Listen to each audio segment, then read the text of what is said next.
Pour changer, on va partir d'un digital painting de niveau très avancé pour te donner quelques conseils de finition pour la toute fin de ton image. Et notamment grâce à une astuce très utilisée par les pros, surtout en environnement, c'est l'ajout de reflets sexy.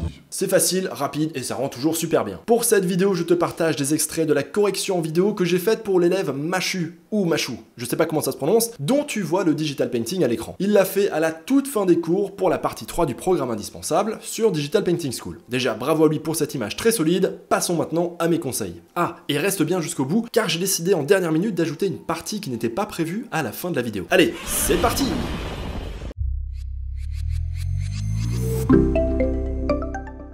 C'est que tu as voilà, une lumière, une espèce de lumière spectrale verte qui est très intéressante, qui vient de la gueule principalement.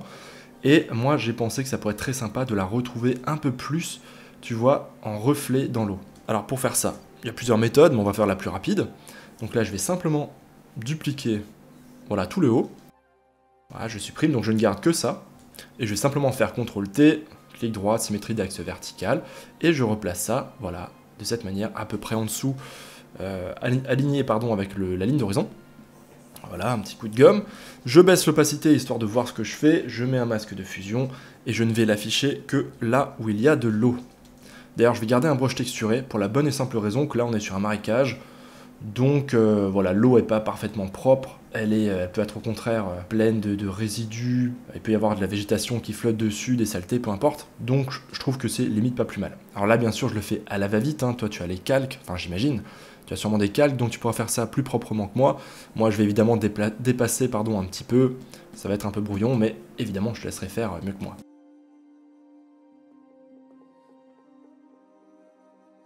Donc là, je vais faire CTRL-M, mettre un petit coup de courbe pour assombrir le calque. Alors par contre, il faut bien que j'aille sur le calque et non pas sur le masque de fusion. Voilà, on va rajouter un peu plus de rouge, parce que c'est de l'eau, on va dire, un peu crasseuse. Voilà, et encore là, je suis déjà dans le détail, c'est presque une étape dont on aurait pu se passer. On va remettre ça à 50% d'opacité. Voilà, et là, on peut voir la différence, donc avant, après. Voilà, tu peux voir que ça rajoute vraiment quelque chose, hein. Et encore, comme je l'ai dit, là, c'est un petit peu brouillon. Il faudrait vraiment passer un peu plus de temps pour faire ça au propre.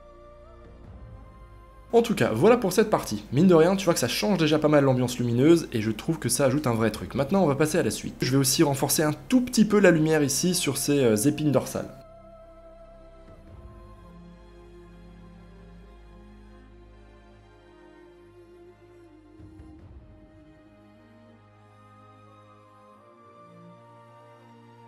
Et je vais faire un petit peu la même chose, mais cette fois-ci sur les montagnes du fond. Donc là, je récupère approximativement la sélection.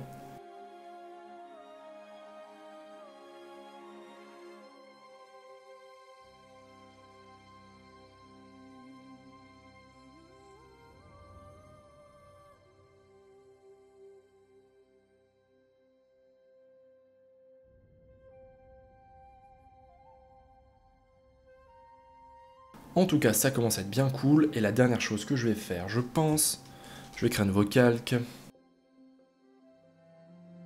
Tu vois, une couleur verte clair, et je vais repasser juste dans les lumières. Donc là, il faut que je refasse une sélection. Je vais passer ce calque d'ailleurs en incrustation, ce n'était pas encore fait. Donc là, tu vois, ce que je fais en fait, c'est que je recolorise tes lumières. Donc toutes les highlights que tu avais fait un peu partout, bah, elles étaient un peu désaturées. Alors que pourtant, la source de lumière, c'était évidemment cette grosse lueur verte, et pourtant, eh ben, c'était pas très vert justement. Donc tu vois, je vais juste te montrer la différence avec et sans. Tu vois, on a tout de suite l'impression, en tout cas c'est mon sentiment, qu'on est face à quelque chose de plus... je sais pas, c'est mieux intégré, ça me semble plus réaliste et plus juste. Là, tu vois, j'ai envie de rajouter un peu plus de vert. Donc je sais que toi, tu as fait un feu qui est rouge. Même si moi, je pense que ça aurait été très intéressant de peut-être tout garder en vert. Hein, mais ça, c'est à toi de voir. Mais en tout cas, voilà, moi, je voulais rajouter un peu plus de vert autour. Parce que la lueur ici est quand même super forte. Qu'est-ce qu'on peut encore faire? Moi, je trouve que ça vraiment pas mal. On va peut-être se remettre un petit coup ici de highlight. Je pense que ce serait bien aussi de gagner un peu de profondeur dans la bouche, tu vois, pour faire comprendre que tiens, La bouche continue, il y a un trou à l'intérieur, parce que là on voit pas vraiment le trou. Et puis enfin, pour finir, je pense qu'on va s'arrêter là, les dents, c'est de l'émail, c'est un petit peu plus clair, un peu plus réfléchissant.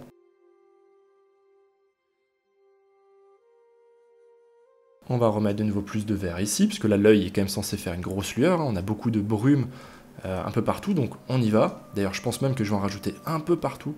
Tu vas vraiment rajouter comme ça du vert. J'hésite pas à y aller, on est sur une scène de fantasy, la lumière elle est super forte. Il y a de la brume en plus de ça, donc ça veut dire qu'il y a beaucoup d'atmosphère, donc elle va se teinter en vert. Ah là là, regarde-moi ça, je trouve que c'est tout de suite beaucoup plus cool, beaucoup plus convaincant. Voilà, un petit peu comme si cette brume verte se répandait. Après, bien sûr, ça, ce sont mes idées et mes propositions, hein. Tu auras le droit de ne pas être d'accord ou de ne pas garder certains de mes retours. Alors, je fais un petit flip horizontal pour contrôler, vérifier, mais ça me semble pas mal.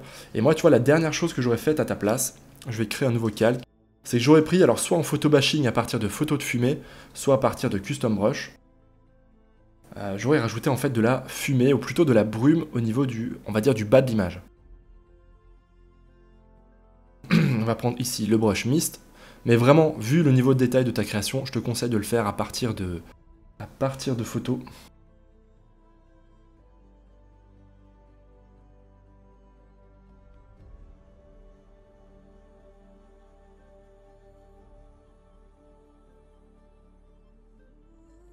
En plus, j'aime bien cette idée que la brume s'échappe comme ça sur les côtés, que ça se répand sur le sol. Je trouve que ça rajoute vraiment quelque chose. Même ici, tu vois, à l'arrière, je trouve que c'est pas grave si on ne voit pas entièrement les côtes et qu'à la place, on voit un peu de brume qui passe devant. Je trouve que c'est pas grave. Par contre, il faut évidemment pas que ça te passe devant l'oiseau. Voilà. Et ta brume, essaye vraiment de la faire la plus détaillée possible au niveau vraiment du navire, parce qu'évidemment c'est la focale, c'est là qu'on veut attirer le regard. Donc moi c'est vraiment là que j'en mettrai voilà, le plus, en tout cas le plus en termes de niveau de détail. Et au contraire, plus on va vers les côtés, tu vois, vers ici, plus elle n'a pas besoin d'être nette, elle peut rester un peu plus diffuse. Et je pense que je vais me permettre une toute dernière petite modification. J'ai oublié de la faire, j'y avais pensé juste avant, c'était de rajouter un tout petit peu plus de cette lumière ici. Voilà, pour qu'on comprenne que de l'intérieur, hop, ici, on a vraiment la source de lumière qui est derrière. Et tant que j'y suis, car j'aime bien toujours faire de manière infinie des petites retouches, tu vois, moi je rajouterais presque encore à la main, tu vois, un peu plus de reflets ici. Alors là, je t'en mets un peu plus parce que j'ai éclairci toute cette zone par rapport au début de mon paint over. Et puis parce que les reflets, c'est vraiment le truc, c'est gratuit. Voilà, tu peux en mettre, abusant, fais des beaux petits reflets dans tes digital painting, notamment les paintings d'environnement. Ça sera toujours vraiment cool, ça va embellir assez facilement l'image. Donc voilà ce que moi j'aurais fait. Allez, je te remontre le avant-après en image, comme ça tu peux voir comment en l'espace de quelques petites minutes seulement, on a pu améliorer cet environnement. Je te montre aussi d'ailleurs le résultat final obtenu par Mashu qui est évidemment bien proche. Comme à chaque fois, j'en profite aussi pour te montrer l'image avant les cours de la partie 3 réalisée par Mashu, et ça c'est le résultat final. Donc là, ce que je viens de te montrer, c'était le avant-après de la partie 3 des cours. Alors histoire que tu comprennes un peu de quoi je parle, je te remontre juste un petit schéma. Tu vas voir, ça va être utile pour comprendre la suite. Les cours du programme indispensable sont découpés en 3 grandes parties, et là, on a vu le résultat avant-après de la partie 3 par Mashu. Et je ne pouvais pas résister à l'envie de te montrer aussi le avant de Mashu qui a été fait avant le tout début des cours, donc avant la partie 1. Donc ça, c'est son digital painting réalisé avant les cours, et ça, c'est ce qu'il a réalisé maintenant. Et ce qui est assez incroyable, et c'est pour ça que je te rajoute cette partie en fin de vidéo qui était à la base pas du tout prévue, c'est que lorsque j'ai revu la date de son digital painting avant, il date d'il y a seulement à peu près 1 an. Donc Mashu a eu cette progression en à peu près 1 an, ce qui est, je pense que tu seras d'accord avec moi, plutôt impressionnant.